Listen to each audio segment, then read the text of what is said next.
तो बेटा previous lecture में देखा था some important points for Bronsted acid base concept, यही डिस्कस किया था ना। यस। और आगे डिस्कस करते हैं भाई कि पहला पॉइंट ये हो गया था कि एसिड क्या होता है, बेस क्या होता है। क्लियर है ना सभी को। प्रोटॉन डोनर और बेस क्या होता है, proton acceptor. Proton acceptor. Second point क्या था भाई, एसिड जब H प्लस आयन देगा भाई,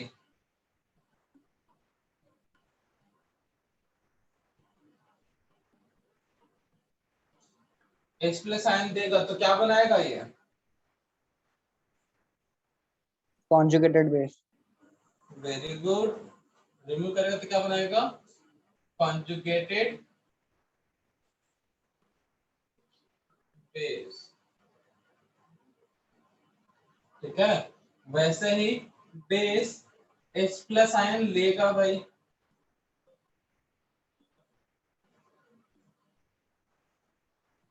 गेन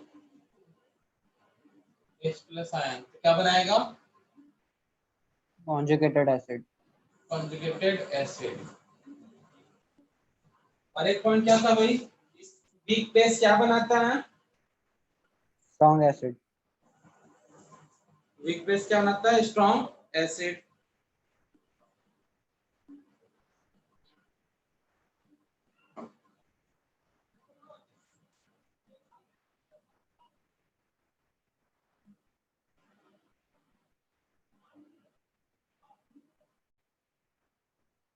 वीक बेस क्या बनाता है, strong acid.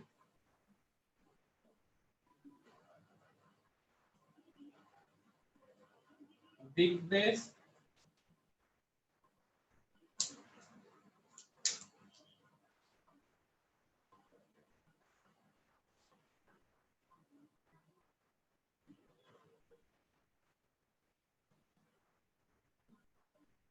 Strong base. Weak base क्या बनाएगा भाई, strong acid, conjugated acid.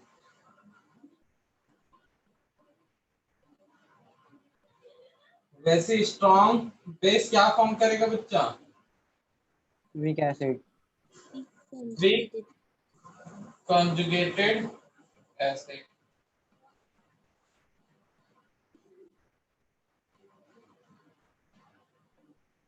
Weak acid strong acid.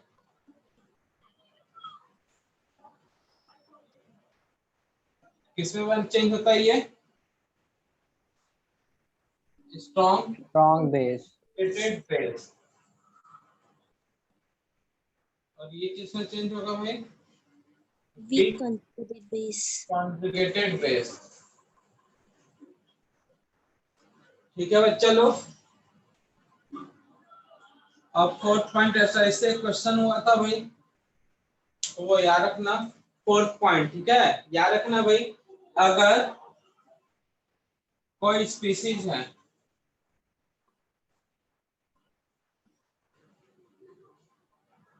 अगर कोई स्पीसीज है, इससे बनाना है कॉन्जुगेटेड बेस,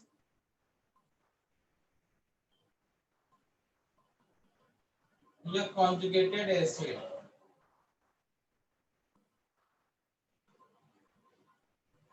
इससे बनाना कॉन्जुगेटेड बेस या कॉन्जुगेटेड एसिड।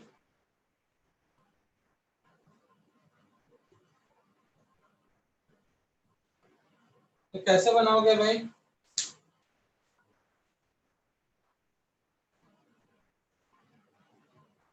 कैसे बनाओगे भाई बताओ। Sir H H plus ion देंगे और लेंगे। पहले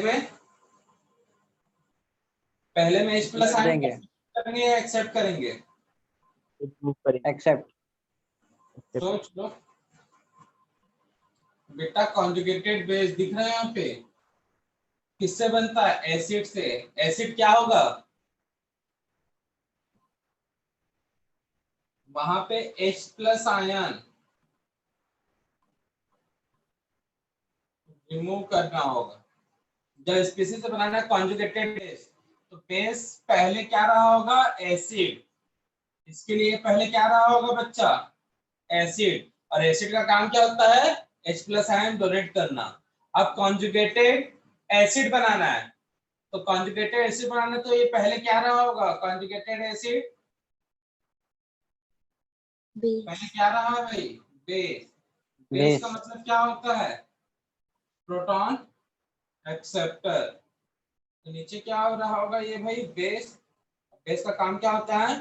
प्रोटॉन एक्सेप्टर। तो H प्लस आयन गेन करेगा। क्लियर है? तो अगर कोई स्पीसीज है, उसको बनाना कॉन्जुगेटेड बेस, ठीक है ना? कोई स्पीसीज है, उसको बनाना कॉन्जुगेटेड बेस, तो उसको क्या करना पड़ेगा? प्रोटॉन रिमूव करना पड़ेगा। मान लो सपोज स्पीसीज क्या है? XH, तो इसको प्रोटॉन रिमूव करना होगा तो क्या बनाना पड़ेगा? X minus. ठीक है? एसिड बनाना है तो क्या करना पड़ेगा? H प्लस लेना पड़ेगा, XH2। क्लियर है बच्चा? समझ में आया कि नहीं आया भाई? तो सिंपल सा है, कॉन्जुगेटेड बेस है, तो बना कैसे था? एसिड। एसिड कैसे बन? एसिड का काम क्या होता है? प्रोटॉन डोनेट करता है, रिमूव करता है। कॉन्जुगेटेड एसिड था, बना किससे? बेस से। बेस का काम क्या होता है? Proton donor, sorry acceptor. तो प्रोटॉन एक्सेप्ट किया। तो कॉन्जुगेटेड एसिड कब बनेगा स्पीसीज से? जब प्रोटॉन डोनेट करेगा। कॉन्जुगेटेड बेस कब बनेगा? जब प्रोटॉन रिमूव करेंगे। क्लियर है भाई? तो याद रखना, यहाँ पे सेकंड पॉइंट को ही इस तरह से बना दिया। तो इससे भी क्वेश्चन बनते हैं पॉइंट 4 से। नोट कर लो 4th पॉइंट, क्वेश्चन सॉल्व करते हैं। Hello sir. Right the conjugated acid and base. Species दिया हुआ है OH minus NO3 HSO4 minus H2SO4 PO4 3 minus H2 PO4 minus H3PO4।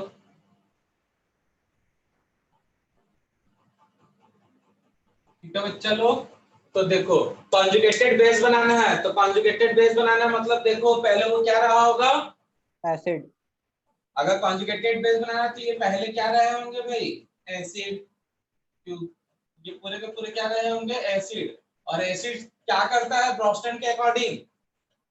Electrons देता है, प्लस आयन डोनेट करता है। देता है। तो ये H प्लस आयन देगा तो क्या बना लेगा बच्चा? O-2। ये H प्लस है ही नहीं, तो डोनेट कर सकता है क्या? No sir. नहीं। यहां पर SO4 -2, एक हाइड्रोजन निकलेगा, तो यहां पर HSO4 -1। यहाँ पे H प्लस आयन है क्या? बताओ तो। नहीं नहीं है, तो ये नो। बनेगा ही नहीं। यहाँ पर HPO4 -2, यहाँ पर H2PO4 -1। क्लियर है कि नहीं भाई? तो ये कॉन्जुगेटेड बेस है, तो बेस से पहले क्या रहा होगा? एसिड। एसिड जब H प्लस आयन डोनेट करता है तो बनाता है क्या बच्चा लोग? Conjugated base. अब कॉन्जुगेटेड एसिड बनाना है, तो ये सब क्या होंगे भाई? कॉन्जुगेटेड एसिड है, तो इससे पहले क्या रहे होंगे ये? बेस बेस तो भैया बेस को क्या पसंद है? H प्लस आयन देना या H प्लस आयन लेना? लेना। लेना। ठीक है ना भाई? तो H प्लस आयन वो क्या करेगा? बेस एक्सेप्ट करेगा। तो H प्लस आयन एक्सेप्ट करेगा तो क्या बनाएगा बच्चा? H2O। ये क्या फॉर्म कर लेगा? HNO3। ये क्या फॉर्म कर लेगा? H2SO4। एक से दो हाइड्रोजन हो जाएंगे। यहाँ पे क्या होगा भाई, अभी ये हाइड्रोजन एक्सेप्ट नहीं कर सकता, कोई चार्ज नहीं है, ठीक है ना। या तो लोन पे होना चाहिए, चार्ज है नहीं इसके पास। यहाँ पर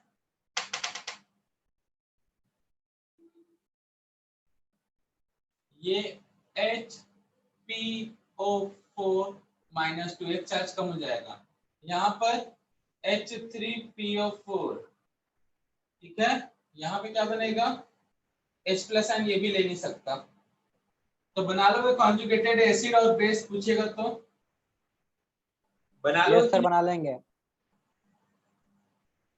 तो आपको बस याद रखना है, अगर वो कॉन्जुगेटेड बेस पूछा है तो पहले क्या रहा होगा, एसिड। अगर कॉन्जुगेटेड एसिड पूछा है तो पहले क्या रहा होगा, बेस। अब ब्रोस्टेड के अकॉर्डिंग एसिड क्या होता है, H+ रिमूव करने वाला प्रोटॉन और एक प्रोटॉन एक्सेप्ट करने वाला बेस। तो इस तरह से नेक्स्ट टाइप का क्वेश्चन बन जाएगा, नोट कर लो भाई। अब इसका एक लिमिटेशन, आर्नियस का लिमिटेशन क्या है बच्चा, कोई मालूम है क्या किसी को? मैंने क्लास में बताया नहीं है फिर भी पूछ रहा हूँ, किसी को मालूम है क्या हो सकता है limitation of Arrhenius theory? Arrhenius के अकॉर्डिंग सबको पानी में डुबोना पड़ता था, ठीक है ना भाई। तो अगर जहाँ गर्मी का मौसम आया तो उस समय पानी में कैसे डुबोगे, ठीक है ना भैया, किल्लत होगा ना, मजाक की बात है। अगर जो चीज वाटर में डिसॉल्व नहीं हो रहा तो वो एसिड और बेस हो सकता है क्या, नहीं हो सकता, ऐसा आर्नियस बोलता है। तो वही इसका लिमिटेशन है, जो इसका थ्योरी है। आर्नियस के अकॉर्डिंग हर चीज को वाटर में डिसॉल्व होके H+ आयन देना था, OH आयन देना था, जो कि पॉसिबल नहीं है, ठीक है ना। तो ब्रोस्टेड ने प्रोटॉन के बेसिस पे भी बोला, तो उसके लिए H+ चाहिए। तो जरूरी नहीं है कि जिसके पास H+ आयन हो तभी वो एसिड हो, कुछ और भी फैक्टर्स होते हैं जो एसिडिक स्ट्रेंथ को बताते हैं।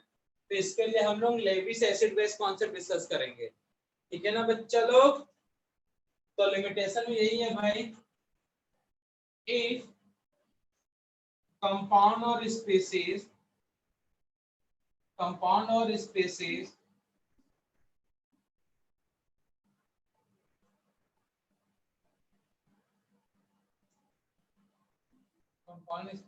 does not contain proton, then Rostand cannot explain acidic nature of any species.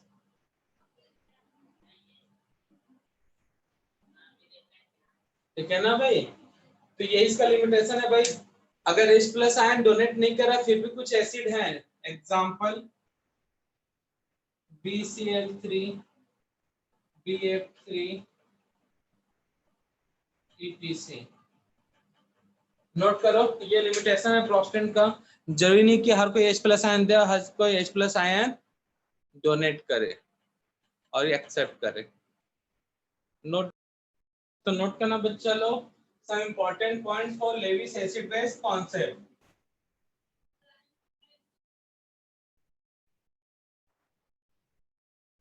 तो एसिड क्या होता है लेविस के अकॉर्डिंग, ये तो बता दिया था हमने। क्या होते हैं बच्चा लोग, lone pair acceptor. Lone pair acceptor. और बेस क्या होते हैं, लोन पेयर डोनर। तो कहने का मतलब all base are electron rich. Electron rich किसके बेसिस पे कहा जाएगा बच्चा, इलेक्ट्रॉन रिच मतलब ऑक्टेट कंप्लीटेड। लेकिन उसके साथ साथ उनमें they must be contain at least one lone pair. अगर लोन पेयर होगा ही नहीं तो कभी भी लेविस बेस नहीं होगा। All acids are electron deficient. Deficient कहने का मतलब क्या है बच्चा, ऑक्टेट इनकम्प्लीटेड। बट यहाँ पे भी कंडीशन है, दे must be contain at least one vacant orbital. मतलब जो लोन पेयर डोनेट कर रहा है तो वो क्या होगा, बेस। लोन पेयर जो एक्सेप्ट करेगा वो होगा एसिड।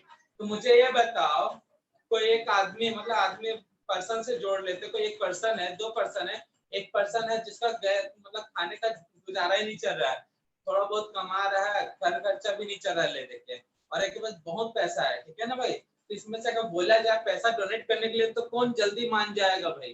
दोनों, ठीक है ना भाई, बताओ दोनों में से अमीर वाला। ज्यादा पैसा। ज्यादा पैसा वाला जल्दी मान जाएगा भाई। अब भाई एकदम आइडियल सोचना है ना, अब ऐसा मत सोचना सर क्या पता गरीब वाले आदमी का दिल बड़ा हो, ठीक है ना भाई, तो उसका हार्ट का शेप नापने गए नहीं है। तो लॉजिकली अगर बात करें तो जो गरीब आदमी है उसका घर का खर्चा नहीं चल रहा है तो क्या किसी को देगा, ठीक है ना भाई। तो वही हम बोल रहे हैं कि इलेक्ट्रॉन रिच है, मतलब वो बेस होगा, लोन पे डोनेट कर सकता है। जो गरीब हो तो उसको खुद ही पैसा चाहिए तो किसी से इलेक्ट्रॉन लेगा, मतलब ऑक्टेट जिसका इनकम्प्लीट है वो इलेक्ट्रॉन लेगा, तो वो क्या होगा भाई? एसिड। तो भैया लेने के लिए जगह भी तो होना चाहिए ना भाई। अगर तुम कुछ सामान लेके आ रहे हो, तुम्हारे घर में जगह ही नहीं है, छोटा सा घर है मान लो किसी का, ठीक है ना भाई, सबका घर बड़ा सही मान लो, लेकिन मान लो कुछ चीज सामान लेके आओ, तुम्हारे घर में जगह ही नहीं है, तो लेना चाहोगे क्या? No sir. No sir. तो फिर तो यहाँ पे एसिड है, एसिड इलेक्ट्रॉन डेफिशिएंट है, ठीक है भैया, ऑक्टेट से इलेक्ट्रॉन कम है, लेकिन उसके पास जगह ही नहीं है एक वन लोन पेयर इलेक्ट्रॉन लेने के लिए। must be contain one vacant orbital, ताकि क्या आ जाए? एक लोन पेयर आ जाए, एक क्या आ जाए भाई? Lone pair. और यहाँ पे लोन पेयर नहीं होगा तो डोनेट नहीं करेगा भाई। तो देखो कंक्लूजन में बनाते हैं भाई, NH3 CH4 BeCl2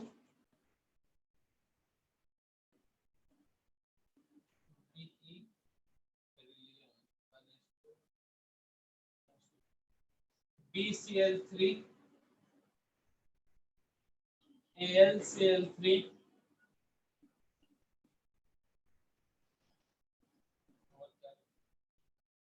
तो इनमें से बताओ लेविस एसिड कौन से होंगे, इस पेयर में से लेविस बेस कौन से होंगे? और NH3 Lewis base. Lewis base क्या होता है ना, लेविस एसिड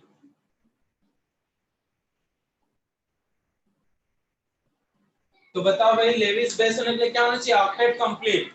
तो देखो किसका ऑक्टेट कंप्लीट है? नाइट्रोजन के पास कितने इलेक्ट्रॉन है बच्चा? 5। हाइड्रोजन एक इलेक्ट्रॉन, तो ऑक्टेट कंप्लीट क्या देखो तो 1 2 3 4 5 6 7 8 ऑक्टेट कंप्लीट, साथ में एक lone pair, 8 electron with 1 lone pair. दिख रहा बच्चा? 8 इलेक्ट्रॉन विथ 1 लोन पेयर, तो इसको क्या बोलूंगा मैं? लेविस बेस, ठीक है ना। NH3 है, CH4 को ले सकता हूं क्या देखो तो? कार्बन के पास खुद का कितने इलेक्ट्रॉन? 4, 4 हाइड्रोजन तो 4 इलेक्ट्रॉन, 8 इलेक्ट्रॉन है भाई, ठीक है, बट लोन पेयर कितना है भाई? 0। 0। तो इसको लेविस एसिड बोल सकता हूं, लेविस बेस बोल सकता हूं क्या? नो। No sir. ठीक है ना भाई। अब बोरॉन के आउटर सेल में कितने इलेक्ट्रॉन बच्चा लोग? 5। 5। पागल लोग, 3 1 2 3 4 5 6, तो टोटल कितना इलेक्ट्रॉन होगा? 6। Cl का इलेक्ट्रॉन लेगा, तो भैया बोरॉन के पास वैकेंट ऑर्बिटल है ना, sp2 हाइब्रिडेशन है, s, इसके पास एटॉमिक नंबर कितना है इसका, जो भी है लास्ट का इलेक्ट्रॉनिक कॉम्प्लेक्स करने तो क्या आएगा भाई? 2s2 2p3, यही आएगा कि नहीं आएगा भाई? एक वैकेंट ऑर्बिटल होता है इसके पास, होता है ना। तो यहाँ पे BeCl3 6 इलेक्ट्रॉन है, AlCl3 इसके भी कितना है? 6 इलेक्ट्रॉन। अगर मैं H2 बोलता तो लेविस एसिड होता है क्या? नहीं Yes, sir. होगा, क्योंकि इसके पास वैकेंट ऑर्बिटल है ही नहीं। समझ में आया? तो इस तरह से याद रखना भाई, यहाँ पे CH4 H2 neither Lewis base nor Lewis acid। समझ में आया? तो भैया लेविस एसिड के लिए ऑक्टेट तो कंपलसरी है, लेकिन साथ में कम से कम एक लोन पेयर, जो कि NH3 के पास है। CH4 के पास ऑक्टेट बस है। और लेविस एसिड के लिए इलेक्ट्रॉन डेफिशिएंसी तो होना चाहिए, बट वैकेंट ऑर्बिटल, इसलिए BCl3 AlCl3 लेविस एसिड, ना कि H2। ठीक है ना बच्चा लोग, नोट कर लो भाई। ये था हमारा एसिड बेस कॉन्सेप्ट। अच्छा, इंपॉर्टेंट चीजें से पहले लॉग के कुछ फॉर्मूले नोट कर लो भाई, जो नेक्स्ट चैप्टर में काम आने वाला है।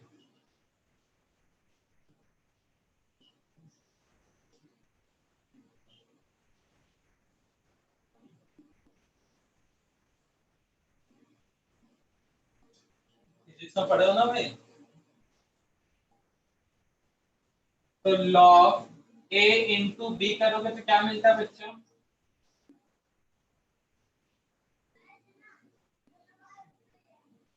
log A plus log B। Log A plus log B. log A plus log A plus log B। यहाँ पे log A minus log B, यही होता है। yes sir log x to the power m, तब क्या होता है भाई? पावर क्या है इधर फर्स्ट पावर पहले आ जाता है। M log के पास आ जाता है, log के आगे। क्लियर है? लॉग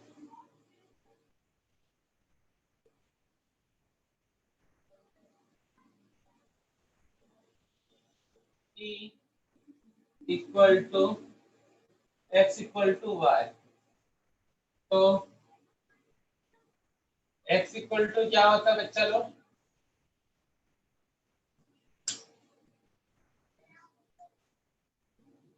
वैसे log 10 होता है।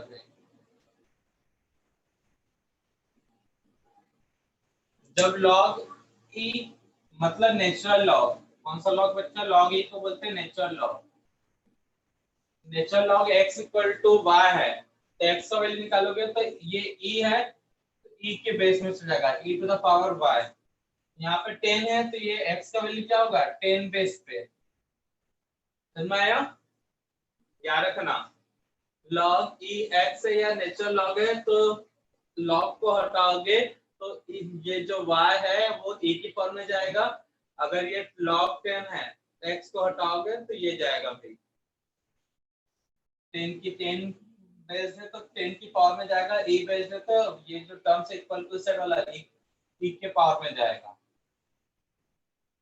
नेचुरल लॉग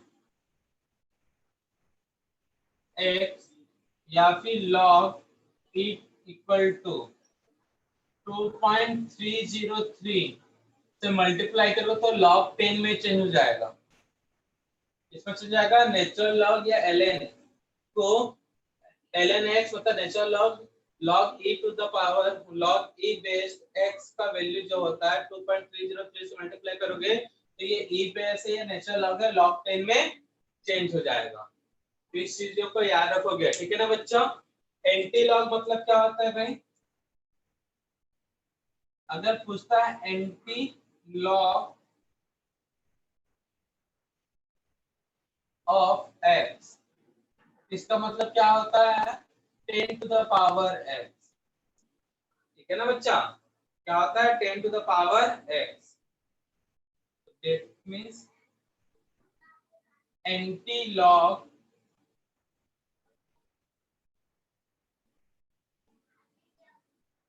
एंटी लॉग 11.2030 बोलता है। तो हम लोग क्या बोल सकते हैं भाई?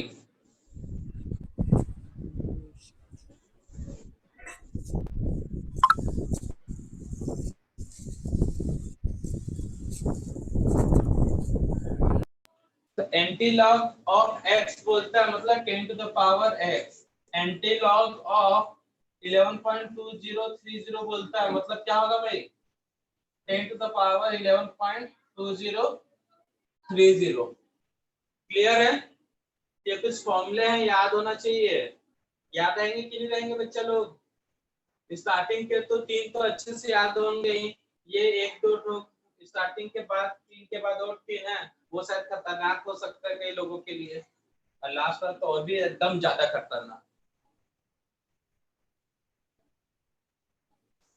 क्लियर है भाई? क्लियर है कि नहीं क्लियर है बबुआ लोग? तो किसी का भी एंटी लॉग पूछा मतलब 10 की पावर में रखना है अभी। और एंटी लॉग क्या होता है भाई? जब लॉग 10 को इधर ले जाते हैं मतलब इसी को बोलते हैं एंटी लॉग ऑफ y। 10 की पावर में y मतलब उसी का तो एंटी लॉग हुआ ना भाई।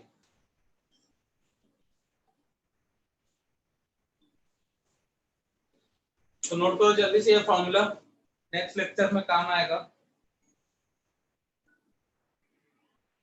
सर 11 अब देखते हैं एंटी लॉग फाइंड मतलब लॉग और एंटी लॉग कैसे फाइंड आउट करते थे। एक छोटा सा टेबल है, उस टेबल को याद रख लोगे तो एक जो बुक के पीछे बड़ा सा टेबल दिया रहता है लॉग एंटी लॉग का, वो देखने का जरूरत कभी नहीं पड़ेगा भाई। कुछ डाटा याद रखना है, लॉग 2 to 10 वैल्यू, log 2 का वैल्यू 10 बेस है ना sir, 3 log 4 log 5 log 6 log 7 8 9 10 100 1000 10 to the power 8।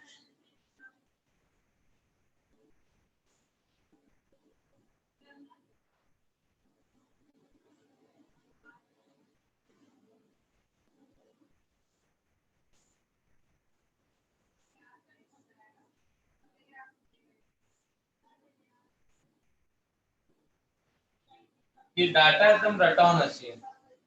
तो log 2 का वैल्यू कितना होता है 0.3010, 3 से एक ज्यादा 477 या अप्रॉक्स 48 ले लो तो भी चल जाएगा,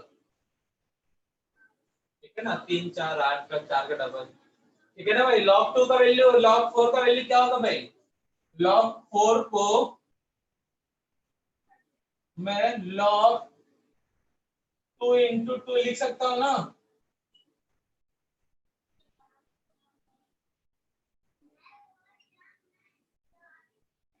लिख सकता हूँ कि नहीं बच्चा लोग? log 4 इक्वल टू 2 into 2, तो 2 की पावर 2, 2 सामने का तो 2 log 2, तो log 2 का वैल्यू कितना है 3010, उसमें कितना मल्टीप्लाई हो जाएगा बोले जल्दी? 0.3010 कितना हो जाएगा 2 इक्वल टू कितना आएगा भाई 6020। तो log 8 का वैल्यू क्या होगा बताओ? log 8 का वैल्यू क्या होगा फिर into 4 2 की पावर 3 ना, log 2 द पावर 3 मतलब log 8, 3 log 2 कितना आएगा वैल्यू 3010। log 2 के वैल्यू का ट्रिपल 9030।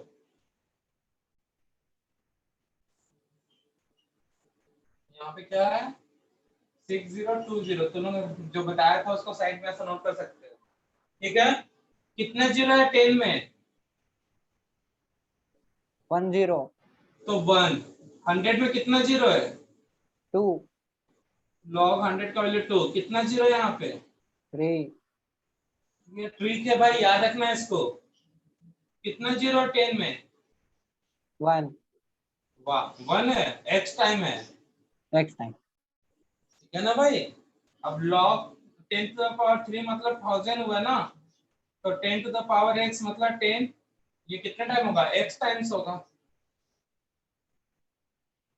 log 5 का वैल्यू, ये सब याद रखना भाई, समझना नहीं है, जहां समझाने वाला वहां समझाया हूं मैं, ट्रिक बताया हूं। 0.699, ठीक है ना भाई। log 6 का वैल्यू क्या होगा भाई? 6 कैसे बन सकता है? किसका प्रोडक्ट 6 कहलाएगा भाई? इनमें से कुछ डाटा है, 1 2 3 4 5 6, 2 into 3.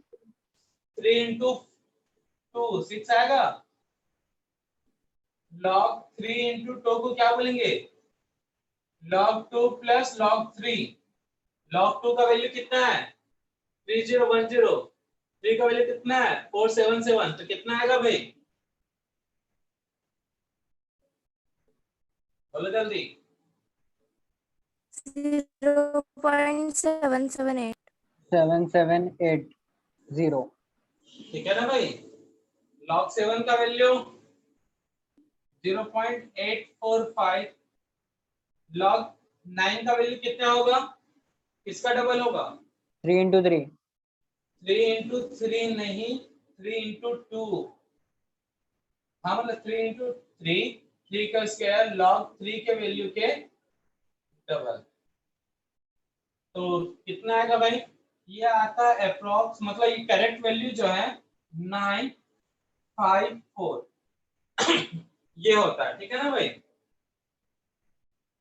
या फिर भूल जाओ तो इसको डबल कर देना तो भी चलेगा। तो ये वैल्यू याद रखने में कोई दिक्कत है क्या? No अब sir. क्या करना है बस, 2 का वैल्यू, 3 का वैल्यू, 5 का वैल्यू, 7 का वैल्यू, बाकी सब आप बना सकते हो। 2 का वैल्यू याद रखना है, 3 का वैल्यू याद रखना है, 5 का और 7 का, ठीक है ना। बाकी सब तो खुद बना सकते हो। 4 बोला है तो 2 का डबल, 6 बोला है तो 2 और 3 का वैल्यू को प्लस कर दो, 8 बोला है तो 2 का वैल्यू को ट्रिपल कर दो, 9 बोला है तो 3 के वैल्यू को डबल कर दो। तो log 10 ये तक वैल्यू याद रह जाएगा। Yes. अब एंटी लॉग बोला है, एंटी लॉग हम लोग क्या बोलते हैं? 10 की पावर।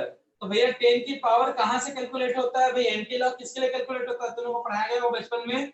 0.01 से स्टार्ट होता है एंटी लॉग, और कहां तक जाता है?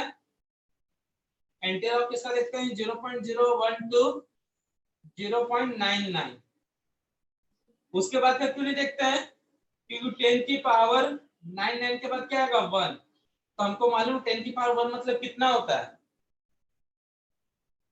10. होगा। उसके बाद 9 के बाद क्या आएगा? 10 की पावर 2। तो 10 की पावर 2 कितना होता है भाई? 100। बचपन में पढ़ाया जाता है या कहीं भी पढ़े होगे एंटी लॉग, तो बोला जाता है एंटी लॉग कहां से देखते हैं? 0.01 से 0.99। क्लियर है बच्चा लोग? Yes. समझ में आया? हाँ sir. इसलिए बोला जाता था। तो यहाँ पे आपको क्या याद रखना है? एंटी लॉग बोला है, किसका एंटी लॉग देखना है भाई? 3010। एंटी लॉग मतलब क्या होता है बच्चा? कुछ देर पहले बताया हूँ, 10 to the power 3010। वैसी anti log 10 to the power 477, anti log 10 to the power 6020, 10 to the power 778। ऊपर नीचे हो जा रहा है क्या?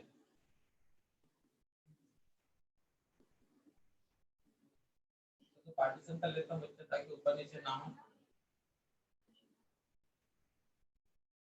तो 10 to the power 477, 10 to the power 6020, 10 to the power 699, 10 to the power 778, 10 to the power 845, 10 to the power 9030, 10 to the power 954 और 10 to the power 1 मतलब तो वही होता है भाई।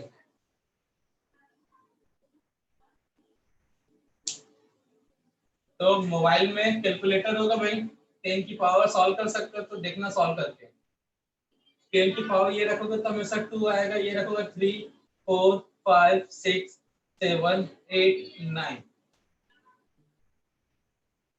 क्लियर है बच्चा लोग? तो कल को ये पूरा फॉर्मूला अच्छे से रटा होना चाहिए यहाँ तक। अगर 10 की पावर 11.3010 बोला, इसको सॉल्व करने पे कितना आएगा भाई? इसको क्या बोल सकते हो? 10 to the power 11 into 10 to the power 3020 लिख सकते हो कि नहीं? Yes, sir. तो ना दोनों अलग अलग है क्या? No sir. 10 to the power 11 इतने को क्या बोलते हैं भाई? 2. तो ये इस चीज का वैल्यू है। 2 इंटू 10 टू द पावर 11 को बोलते हैं 10 टू द पावर 11.3010। तो ये होता है एंटी लॉग। इस टाइप के क्वेश्चन नेक्स्ट लेक्चर में बहुत सारे करेंगे। फिलहाल आज टेबल याद रखना है। कल लोगे इतना टेबल रट लोगे कि तकलीफ होगा Yes, भाई sir. इतने रख। Yes, sir. अब पढ़ लेंगे.